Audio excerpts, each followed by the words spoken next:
তারেক রহমান স্পষ্টভাবে বিশ্ববাসীকে জানিয়ে দিয়েছে, দিল্লি নয়, পিন্ডি নয়, অন্য কোনো দেশ, সবার আগে বাংলাদেশ।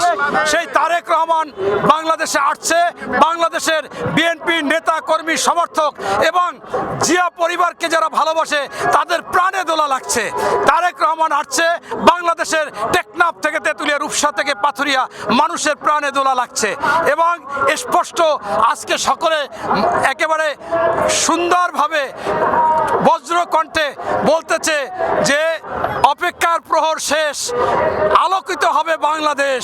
বাংলাদেশের সবচেয়ে দেশপ্রেমিক দল হচ্ছে বিএনপি, যার ইতিহাস আছে।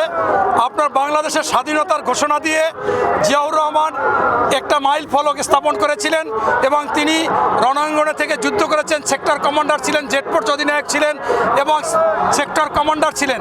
তিনি কিন্তু সর্বশেষ একেবারে নির্লোভভাবে ব্যারাকে ফিরে গিয়েছিলেন।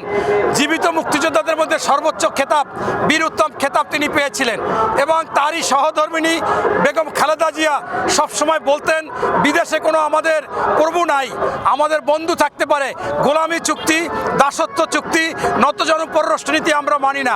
ঠিক তারই সুযোগ্য সন্তান তারেক রহমান স্পষ্টভাবে বিশ্ববাসীকে জানিয়ে দিয়েছে, দিল্লি নয়, পিন্ডি নয়, অন্য কোনো দেশ, সবার আগে বাংলাদেশ। সেই তারেক রহমান বাংলাদেশে আসছে। বাংলাদেশের বিএনপি নেতা কর্মী সমর্থক এবং জিয়া পরিবারকে যারা ভালোবাসে তাদের প্রাণে দোলা লাগছে। তারেক রহমান আসছে।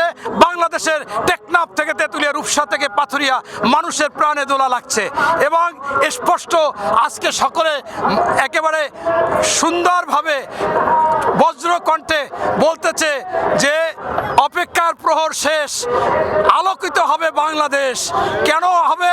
এই তারেক রহমান আসবে বিদেই তারেক রহমানের আলোতে আলোকিত হবে বাংলাদেশ। তাই আমি আপনাকে বলতে চাই, সকল জল্পনা কল্পনা এবং ওই যারা স্বাধীনতা বিরোধী যারা অপপ্রচার করত, তারেক রহমান আসলে আটক হবে, তারেক রহমান আসতে পারবে না, তারেক রহমানের এই পাশ সেই পাশ, এখন তাদের সেখানে একেবারে চুনকালি মুখে পড়বে।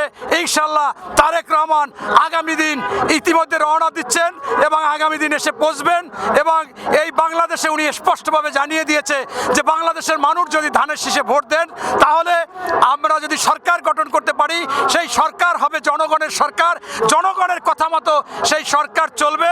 কোনো বিএনপি নেতা, কোনো মন্ত্রীর কথায়, কারো কথায় এই সরকার চলবে না। তাই স্পষ্টভাবে আপনাকে জানাতে চাই, তারেক রহমান হচ্ছে একজন বিকল্প। তারেক রহমানের বিকল্প নেই। তারেক রহমান অন্য রকমের। তিনি ইতিমধ্যে জানেন যে আপনারা সাংবাদিকরা একবার ওনার একটা কার্টন এঁকেছিলেন, যে কার্টন খুবই ঘৃণিত। সেই কার্টন উনি শেয়ার করে বলেছিল যে কার্টনটা এঁকেছে যে সাংবাদিক, সে যদি আমাকে বলতো যে আমার ভুল কোথায়, আমি সংশোধিত হতাম। তাই আপনাদের এটাকে আমি শেয়ার করলাম। কমেন্টসে যদি কেউ জানায় আমি আমার ভুল সংশোধিত করব। এটাই হচ্ছে তারেক রহমান। এবং এই তারেক রহমান যখন প্রথম বিএনপির সদস্যপদ লাভ করে তিনি চলে গিয়েছিলেন বাংলাদেশে, সেই শেখ মুজিবুর রহমানের কবর জিয়ারত করেছিলেন এবং তারই মা যখন সংসদে গিয়েছিলেন প্রথমেই শ্রদ্ধা ভরে স্মরণ করেছিলেন আপনার বাংলাদেশে যারা রাজনীতি করেছিলেন, সেই হোসেন মোহাম্মদ সোহরাওয়ার্দী, একে ফজলুল হক, আতাউল গনি ওসমানী, আব্দুল হামিদ খান ভাসানী, শেখ মুজিবুর রহমান এবং জিয়াউর রহমানের নাম শ্রদ্ধা ভরে স্মরণ করেছিলেন। এই হচ্ছে উদার মনের দলের, উদার মনের নেত্রীদের এই আচরণ। তাই আমি মনে করি বাংলাদেশে তারেক রহমান যদি আসে, এই বাংলাদেশের মানুষ তাকে প্রাণ ভরে দোয়া করবে, ধানের শীষে ভোট দেবে, রাষ্ট্রীয় ক্ষমতায় আসবে এবং রাষ্ট্রীয় ক্ষমতায় আসলে জনগণের কল্যাণে কাজ করবে, জনগণের কথা এই রাষ্ট্র পরিচালনা করবে। ধন্যবাদ।